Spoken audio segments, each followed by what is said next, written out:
ఏ శుభకార్యానికైనా శుభారంభం.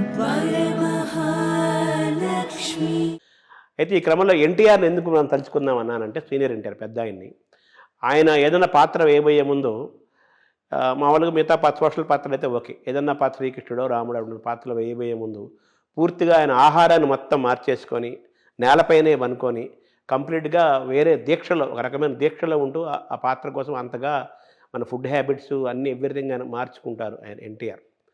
మిమ్మల్ని ఈ కన్నప్ప ఈ భక్తుడిగా ఈ సినిమా ప్రయాణంలో మీరు అటువంటి క్రమశిక్షణలు ఏమైనా పాటించారు? ఆహార నియమాలు కానీ ఇటువంటివి ఏమైనా? ఆహార నియమాన్యాలు నేను పాటించలేదండి. నేను నిజం చెప్తున్నాను. ఎందుకంటే కన్నప్పే ఈశ్వరుడికి మాంసాన్ని నైవేద్యంగా పెట్టాడు. అది తప్పు కాదని శివుడు చెప్పలేదు. భక్తితో పెట్టాడు. అతనికి తెలిసింది అతను పెట్టాడు. ఇన్నోసెంట్ కదా అతను. ఇన్నోసెంట్.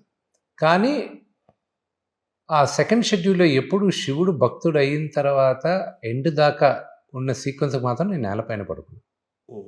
అదొక్కటి నేను చేశాను. ఈ సినిమా చేసేటప్పుడు నేను 100 కేజీలు ఉన్నాను.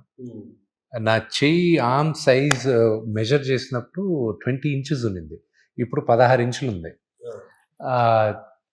అది మెయింటైన్ చేసి అది కన్సిస్టెంట్గా అలా ఉండాలంటే అది తినక తప్పదు. నాకు ప్రొడక్షన్ పరంగా చాలా ఛాలెంజెస్ ఉన్నాయి మాకు.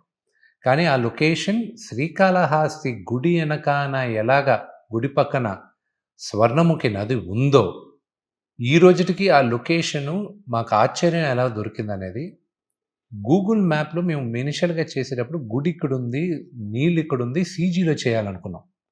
అది ఏంటంటే ఆ స్వర్ణముఖి నది తీరానే కదా గుడి ఉండేది. సో అది తీయాలి, అది చేయాలి, అది ఇది అనుకునే టైంకి మాకు ఎలాగ గుడి ఎక్కడుందో, ఈశ్వరుడు ఎలాగ స్వర్ణముఖి వైపు ఉన్నారో అలాంటి లొకేషనే దొరికింది మాకు. అంటే ఆల్రెడీ ఏదో శివుడు వేసిన సెట్ అది అలాగే దొరికింది. సో అక్కడ షూట్ చేయాలన్న ఉద్దేశంతో అది అయింది. అక్కడికి వెళ్ళి షూట్ చేసాం. సో అక్కడ ఇబ్బందులు ఉన్నాయి మాకు. మా హోటల్ దగ్గర నుంచి 1.5 గంట మాకు భోజనాలు రావాలన్నా, బ్రేక్ఫాస్ట్ రావాలన్నా ఎడారి అది. అంటే ఎడారి అంటే ఇట్స్ అన్ అన్చార్టెడ్ ప్లేస్ అనమాట. సో మాకు ఛాలెంజెస్ ఉన్నాయి. కానీ అది as it is location, as it is set అయింది. అంటే ఆ సెట్ అంటే మామూలు మన సెట్ వేస్తారు కదా, అదేం దేవుడు వేసిన సెట్. ఈ ప్రపంచమే దేవుడు వేసిన సెట్. అందులో ఇది ఇంకా కోటి న్యాచురల్ కదా.